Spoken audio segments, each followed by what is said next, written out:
नमस्कार दोस्तों। आज की कहानी है कृपण व्यापारी। बहुत पुरानी बात है। कोशिय नामक एक व्यापारी था। उसके पूर्वज अत्यंत धनवान थे और दान देने के लिए विख्यात थे। शहर के कई भागों में उन्होंने बीमार और गरीबों के लिए घर बनवाए थे। इसलिए पूरे राज्य में सभी उन्हें आदर भाव से देखा करते थे। जब घर का मुखिया बना तो कोशिय ने सोचा, मेरे पूर्वजों ने मेहनत से कमाए हुए धन को दान में देकर बर्बाद किया है। मैं लोगों को दान नहीं दूंगा और धन की बचत करूंगा। उसने अपने पूर्वजों द्वारा बनवाए दान घर को बंद कर दिया और कृपण बन गया। भिक्षुक और दीनहीन उसके द्वार पर आकर कहते, हे महान व्यापारी, अपने पूर्वजों की परंपरा को नष्ट मत करो, दान दो, तुम और तुम्हारा परिवार दीर्घायु होगा। किंतु कोशिय पर इन बातों का कोई प्रभाव नहीं पड़ता। उसने फाटक पर पहरेदार बिठा दिए जिससे कोई भी भीतर न आ सके। कोशिय खुद थोड़ा भोजन करता और अपने परिवार को भी कम खाने देता। फटे पुराने कपड़े पहनता और पुराने रथ पर चढ़ता। इस प्रकार धीरे धीरे उसका धन व्यर्थ होने लगा। एक दिन कोशिय ने राजा की सेवा में जाने का निश्चय किया। अपने भाई को भी साथ ले जाने की इच्छा से वो उसके घर गया। छोटा भाई सपरिवार स्वादिष्ट भोजन कर रहा था। उसने कोशिय को आसन देते हुए कहा, दादा आइए, थोड़ा भोजन कर लीजिए। सुस्वादु व्यंजन देखकर कोशिय के मुंह में पानी आ गया।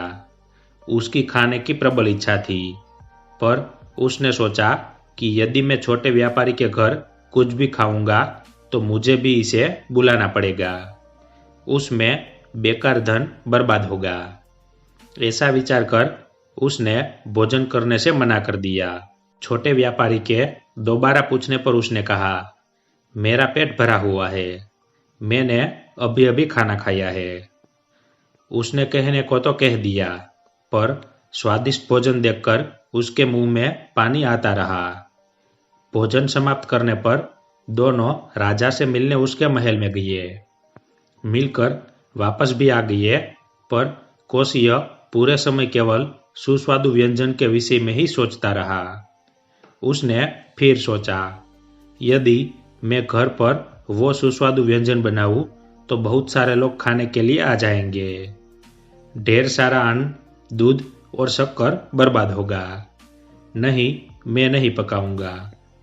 पर उसके दिमाग में सुस्वादु भोजन का विचार ही उसे यातना देता रहा। धीरे धीरे उसके चेहरे का रंग पीला हो गया। उसका स्वास्थ्य गिरता चला गया और वो बिस्तर पे आ लगा। एक दिन उसकी पत्नी ने पूछा, प्रभु, आपको किस वस्तु की चिंता है? आप पीले पड़ गए हैं। क्या राजा आपसे अप्रसन्न है या फिर पुत्रों ने आपका निरादर किया है? मुझे तो बताइए। व्यापारी ने कहा, प्रिय, मेरी एक इच्छा है, क्या तुम उसे पूरा करोगी? पत्नी ने कहा, यदि मैं कर पाऊंगी तो अवश्य आपकी इच्छा पूरी करूंगी। कोशिय ने पत्नी से कहा, प्रिय, कुछ दिनों पूर्व मैंने छोटे भाई को अत्यंत सुस्वादु व्यंजन खाते देखा था, तभी से मैं उसे खाना चाहता हूँ। पत्नी ने पति से पूछा, प्रभु, क्या आप इतने निर्धन हैं कि वो व्यंजन घर पर पकाकर नहीं खा सकते? मैं वो व्यंजन इतनी अधिक मात्रा में बनाऊंगी कि सारा शहर खा सके। अपनी पत्नी के उत्तर से कोशिय अत्यधिक उत्तेजित हो गया। उस पर चिल्लाता हुआ बोला, मैं जानता हूँ तुम संपन्न हो। क्या तुम धन अपने पिता के पास से लेकर आई हो जो पूरे शहर को खिलाना चाहते हो? पत्नी को यह सुनकर बड़ा आश्चर्य हुआ। कुछ सोचकर उसने कहा, फिर मैं इतना ही व्यंजन बनाऊंगी जितना हमारे पड़ोस के लिए पर्याप्त हो। कोशिय ने फिर कहा, तुम्हें अपने पड़ोसियों से क्या लेना देना है? वे अपने घर में पका सकते हैं। पत्नी ने कहा, फिर मैं इतना ही बनाऊंगी जो हमारे बगल के 7 घरों के लिए ही पर्याप्त हो। कोशिय ने पूछा, तुम्हें उनसे क्या लेना देना है? पत्नी ने कहा, फिर मैं उतना ही पकाऊंगी जितना हमारे परिवार के लिए पर्याप्त हो। कोशिय ने फिर खींचा, तुम्हें उन सब से क्या लेना देना है? पत्नी ने कहा, तब मेरे प्रभु, फिर मैं मात्र अपने और आपके लिए पकाऊंगी। कोशिय अभी भी पत्नी से असहमत होता हुआ बोला, तुम कौन हो? तुम क्या कर खाओगी? अंत में पति ने कहा, तब प्रभु, कोशिय ने उससे कहा, तुम मेरे लिए मत पकाओ। यदि व्यंजन बनेगा तो कई लोग उसे खाने की चाहत रखेंगे। तुम मुझे बस थोड़ा सा अन्न, चीनी और दूध दे दो। मैं जंगल जाकर पकाकर वही खा लूंगा। व्यापारी की पत्नी ने उसे सभी सामग्रियां दे दी। व्यापारी ने गुप्त वेश धारण कर एक सेवक के साथ सारी सामग्रियां लेकर चुपचाप वन की ओर प्रस्थान किया। वहां पहुंचकर एक बड़े पेड़ के नीचे चूल्हा बनाया और उस सेवक को आग जलाने के लिए सूखी लकड़ियां लाने भेजा। लकड़ियां लेकर आने पर उसने सेवक से कहा, अब तुम जा सकते हो। सड़क के किनारे मेरी प्रतीक्षा करना। यदि तुम किसी को इस ओर आते हुए देखो तो मुझे बताना। जब मैं तुम्हें बुलाऊं तभी आना। इस प्रकार कोशिय ने वन में स्वादिष्ट व्यंजन बनाया। इंद्रदेव इन सबके प्रत्यक्षदर्शी थे। उन्हें लगा कि व्यापारी के पूर्वजों की साख और परंपरा दोनों ही खतरे में है। अपनी कृपणता के कारण न तो व्यापारी खुद खाता है और न ही दूसरे को दान देता है। इंद्रदेव ने कुछ ब्राह्मणों को गरीब के भेष में कोशिय के पास भेजा। 5 भिक्षुओं ने आकर उससे पूछा, शहर जाने का रास्ता किस तरफ है?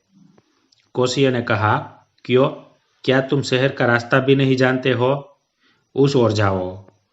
किंतु भिक्षुक उल्टे कोशिय की ओर निकट आने लगा। कोशिय चिल्लाया, क्या तुम सब बहरे हो? मेरी ओर क्यों आ रहे हो? उस ओर जाओ, वही रास्ता शहर की ओर जाता है। भिक्षुक ब्राह्मणों ने कहा, तुम चिल्ला क्यों रहे हो? यहाँ हमें आग और धुआं दिख रहा है। खुशबू से लगता है कि खीर पक रही है। भोजन का समय है और हम लोग ब्राह्मण हैं, हमें भी भोजन करना है। कोशिय ने उन्हें मना करते हुए कहा, मैं यहाँ कोई ब्राह्मण भोज नहीं करवा रहा हूँ। यहाँ से चले जाओ। मैं अन्न का दाना भी नहीं दूंगा। मेरे पास बहुत ही थोड़ा भोजन है। अपना भोजन कहीं और जाकर ढूंढो। एक ब्राह्मण भिक्षुक ने कोशिय की ओर देखा और कहा, हे कोशिय, अल्प हो तो अल्प दो, सीमित हो तो सीमित दो, ढेर हो तो ढेर दो। कुछ भी नहीं देना सही नहीं है। उदारतापूर्वक दो और अच्छे से खाओ। उत्तम रास्ते पर चलो। अकेले खाने से तुम्हें कभी भी प्रसन्नता नहीं मिलेगी। उसकी बात सुनकर कोशिय का मन बदल गया। उसने सभी ब्राह्मण भिक्षुओं को सुस्वादु व्यंजन परोसा। विस्मयकारी ढंग से ब्राह्मणों के जी भरकर खाने के पश्चात भी सुस्वादु व्यंजन की मात्रा में कोई कमी नहीं आई। कोशिय को बहुत अचरज हुआ। ब्राह्मणों ने कहा, कोशिय, हम यही तुम्हारे व्यंजन खाने नहीं आए हैं। तुम्हारे पूर्वज अत्यंत दानी थे। तुम कृपण, क्रोधी और पापी हो गई हो। ब्राह्मणों से ज्ञान पाकर कोशिय घर वापस आया। उसने फिर दान घर का जीर्णोद्धार कराया और पूर्वजों के परोपकार की परंपरा का अनुसार करने लगा। धन्यवाद।